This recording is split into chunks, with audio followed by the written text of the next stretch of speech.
We're going to look at this diagram with these different drawings on it today to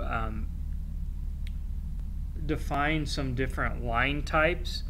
So you want to make sure that you get this example secured in your engineering notebook, and we'll go ahead and go through the different line types. The first one I want to talk about right here is this very light line. So I'm going to put a leader arrow on that.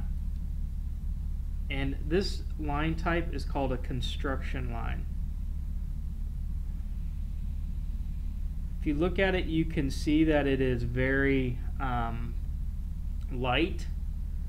And so when you are just constructing the object, sometimes you need to use very light lines to show that.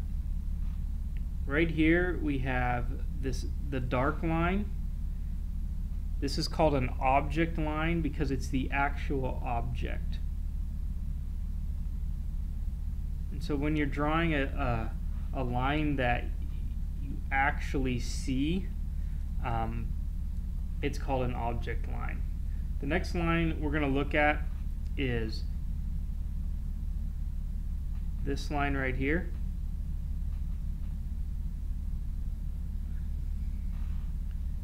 This is a center line,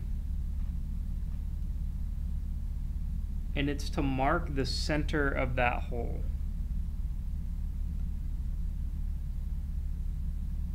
Many times, if it's shown like this in the view that has the actual hole, it's called a center mark. And so in parentheses, I'm going to put mark. And so it could be called a center line or a center mark. The next one we are going to look at is the same type of line. If we look at this line right here, this is also a center line.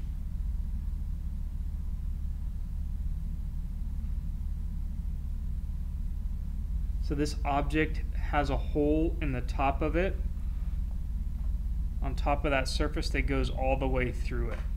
And so that's why that is a center line.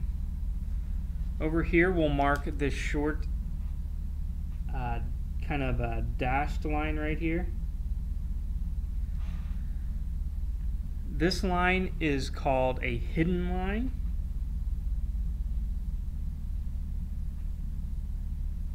A hidden line is used to represent a feature that's behind the face of it.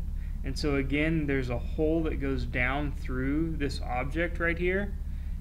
And if we were just looking at the front of it, you couldn't see it from this front view.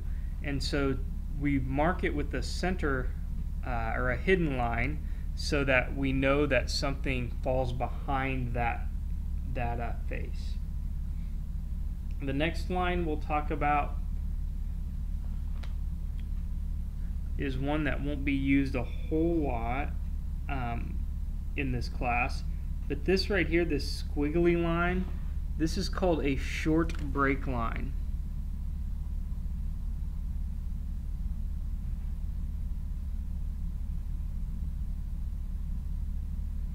And so what we're doing is, if you see that this squiggly line, what they're doing is pretending that that line was broken out, and we're looking at the inside of the part over here. Alright? And so sometimes you'll see a short break line. Lastly, we will look at these dashed lines right here. These are called section lines.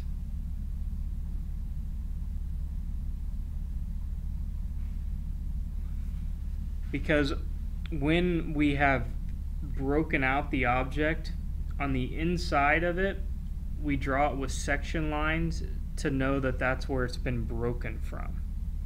Alright? So those are the line types on this first diagram. And if you don't completely understand them right now, it's okay. We'll apply them in our drawings later. But first, we just need to be able to identify and recognize that this line is called this. Down here on the bottom, we have a few lines we need to talk about. The first one I want to talk about, right over here, is this one. This is called an extension line.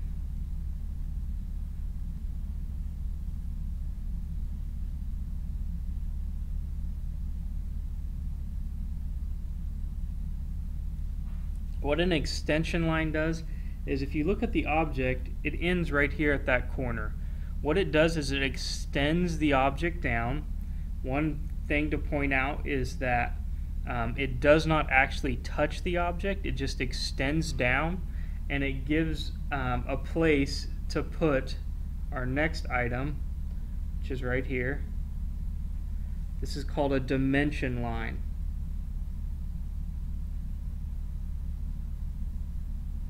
And that dimension line has the arrows, or on the end of it, that line holds the dimension.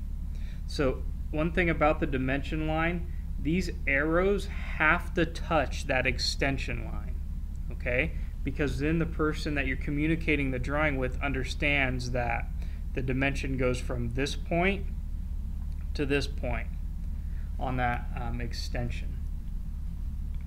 Right here we have a long break line.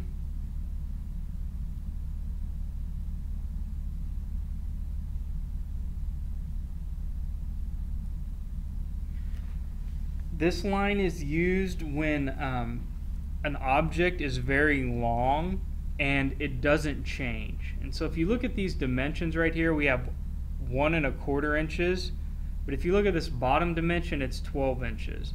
And so if we were to kind of proportionally look at this, if we added another one, that would be like 2 1/2 inches, and we add another one, that would be like 3 1/4 inches. So maybe this thing is actually proportion-wise 3 1/4 inches long, but we know it's actually 12 inches long because they put in this long break line to save space on their paper, because there was no change between these 2 points. Over here on our next drawing, this right here is called a leader line. A leader line will hold some type of note about the object, and so in this case, this leader line is showing that this circle's diameter is 2 inches. And so this symbol right here is diameter, and so we're saying that the distance from this edge to this edge of the circle is 2 inches.